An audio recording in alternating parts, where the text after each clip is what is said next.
শ্রম খাতে ৮০% অভিযোগ মজুরি নিয়ে জানিয়ে গবেষণা সংস্থা সিপিডি বলছে ৪৬টি খাতের মধ্যে ৪২টিতে সর্বনিম্ন মজুরি ঘোষণা করা হলেও তা বাস্তবায়ন হয় না। আর দেরিতে মজুরি দেয়ায় তৈরি হয় শ্রমিক অসন্তোষ।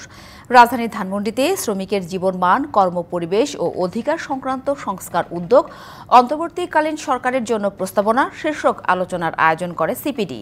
সেই আয়োজনে এই তথ্য তুলে ধরা হয়। সিপিডি বলছে, অনেক খাতে ২ থেকে ৩ সপ্তাহ দেরি করে মজুরি দেয়ায় শ্রমিক অসন্তোষ তৈরি হয়।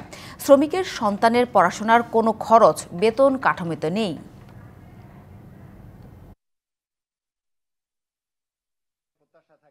গার্মেন্টস ইন্ডাস্ট্রি বাংলাদেশ শ্রম অধিকারের ক্ষেত্রে নেতৃত্ব দিলেও সেখানে যেহেতু ডেভিয়েশন ছিল, ফলে বোঝাই যাচ্ছে যে নন গার্মেন্টস সেক্টরগুলিতেও কিন্তু মিনিমাম ওয়েজ প্রাপ্তিতে অনেক ধরনের ডেভিয়েশন আছে। আমাদের প্রথম সাজেশনটা হচ্ছে যে বাংলাদেশের সকল ইন্ডাস্ট্রিকে মিনিমাম ওয়েজ বোর্ডের আন্ডারে নিয়ে আসায়।